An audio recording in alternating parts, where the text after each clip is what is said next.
Porsche's firing back. They're firing back hard on all the competitors at the Nürburgring, including Ford with the Ford Mustang GTD. They have brought the new 992.2 generation Porsche 911 to the Nürburgring to set some more fast lap times. And the latest of times you're going to want to see, because it puts it right there alongside the greatest cars in a non-RS variant. So this is totally different than the GT3 RS and other vehicles within the Porsche family. This is going to be riling up some feathers, I think, at competitor brands, especially Ford with the GTD. I think this is going to make the Ford team really want to try to get their car to go faster on the ring, because, well, it looks like a non-RS GT3 variant is just as fast, but more on that in a second. What are we talking about today? Well, if you backtrack, we spent an extensive amount of time testing Porsche products on the racetrack. We've done tests between the 911 GT3,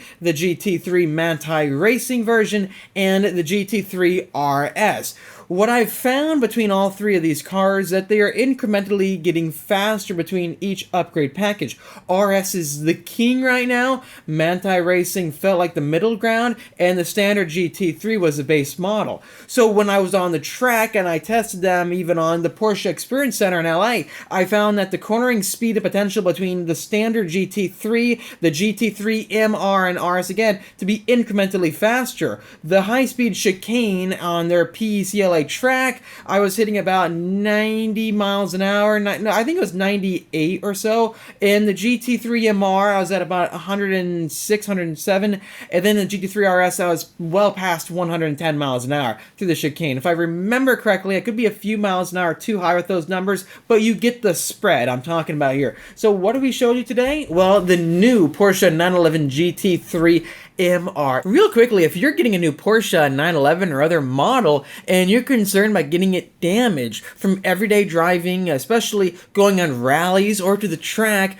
well, I found the solution. I was just like you, and I started Speed Phenom Film because of it. So if you need any paint protection, film, ceramic coating, or other services to protect your car, give us a call at 760-496-8607 today for a same-day free quote. We started this place to bring back to our community on the channel and help people from all the way up to LA, OC, to San Diego, right here at our HQ on the beach of Carlsbad, California, where we're filming this studio episode today. So give us a call, click on the top of the screen right now for more, or look in the description down below. MR stands for Manthey Racing Kit. Again, this is going to give you something similar to what the previous 992 GT3 MR kit gives you.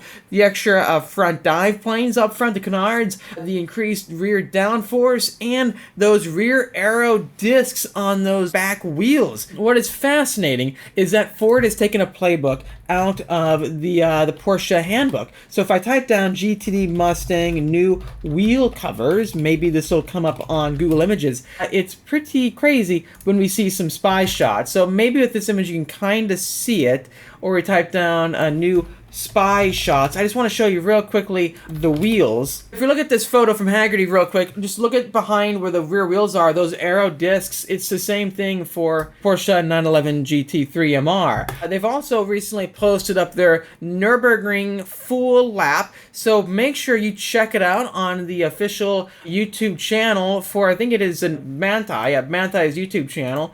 If we skip towards the end of the video though, we can really see just how capable this car is in the corners. Look how fast they took this corner right here. These guys are just insane. It blows my mind how capable some of these drivers are. Just look at them fight the wheel and get this thing to the absolute limit on the track. Look at the track point there, the drifting out. This is like, this team is incredible with how well they can make this GT3 perform on the sketchiest racetrack there really is. I'm just stunned seeing how balanced it is over the curbs and how well this driver is able to trust the car towards the limit and use every single inch. It didn't look like they drove the Mustang GTD like this or other vehicles. I think Porsche really just has such a stellar team of drivers, and the development is right around the corner that they can just utilize this to such a high degree. I can't get my eyes glued off this for this reporting. So I just want to get your thoughts down below.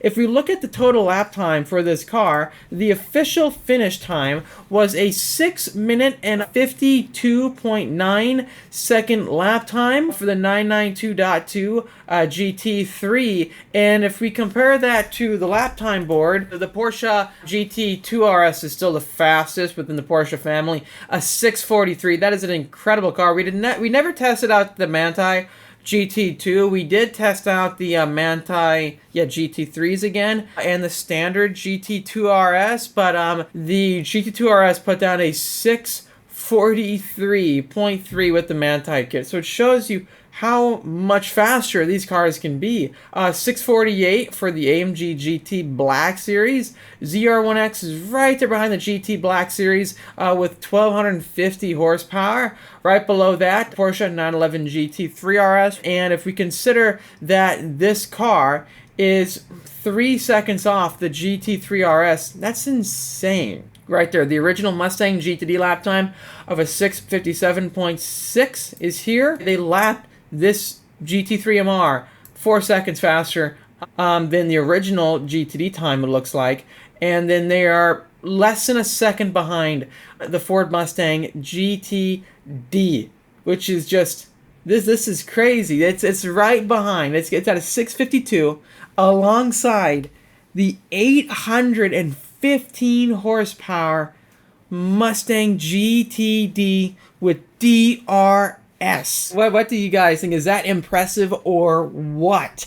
It's basically not even 3 seconds slower than the 1,064 horsepower Corvette ZR1 on that track. And I just have to say one thing, big shout out to the Chevy guys, because their drivers, for not being from there, did a really incredible job. I'm just stunned. I'm stunned how fast you can make a 500 horsepower car be. And that's a massive testament to the maneuverability of the vehicle, I think, and how well you can take a lighter car around the bends, because you're able to keep the momentum. And I learned this back in the day when I used to race, when I first started out with spec Miatas. These are vehicles that they necessarily don't give you a lot of power. So what do you do when you hit a slow speed corner and then a high speed straightaway? You're having to go through the gears again and get that low horsepower car to climb very slowly up and up and up. So the only way to fight that is by using momentum. And if you can carry as much speed into the apex of a corner and carry it outside of the corner, you're really able to make a car that is not necessarily as equipped for the high-speed straightaways as a 1,000 or 1,250 horsepower Corvette.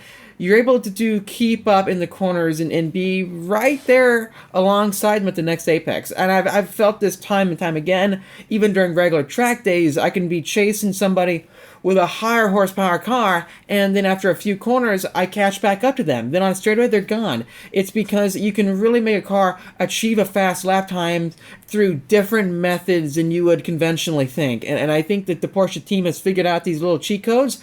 We're going to see what Ford can do with these cheat codes on the GTD. Are they going to be able to drop 3 seconds just like the GT3 MR with the rear aero disc, also the front dive planes? Real quickly, guys, if you are curious with the performance of the GT3 MR, what you're getting out of it, well, the suspension has been dramatically adapted for track use. The brakes as well have been designed for high-demand track days. The kit was developed between Manthey and the Porsche development team, and it generates significantly better downforce while giving you more balance on the track. The performance upgrades are optimized, again, just for track use. You can still drive these cars in the street, I suppose. And when I got inside the GT3 MR, it was very stiff, yes, but you can drive it to a track day, I would think. If we talk more about the downforce of the vehicle, here's some pretty interesting studies on that with Porsche. You have 1,190 pounds of downforce now, so it's not the almost 2,000 pounds of downforce, so you're getting out of the GT3 RS, but they're doing it in a very cool way, I think, because you're getting entirely new underbody pieces to use to transform the aerodynamic elements. You have turning vanes underneath the car, and they're much larger now, and they're 59 inches in length, making a 39-inch increase compared to their standard vehicle. And if you guys don't know, this underbody aero is so critical. This is what you see in Formula One. It changes the game. It's not more so about overbody aero. You can get way more downforce from underneath. And again, look at F1 for that in mind. The front lip, the front splitter, has been extended half an inch. The new diffuser fins on the front underbody and flaps attached to the sides of the vehicle increase downforce on the front axle. That's good. That reduces front end lift. That's interesting. The wing swan neck mounts are wider, and you have a new gurney flap, and plus larger end plates that are visibly curved inwards to achieve optimal airflow.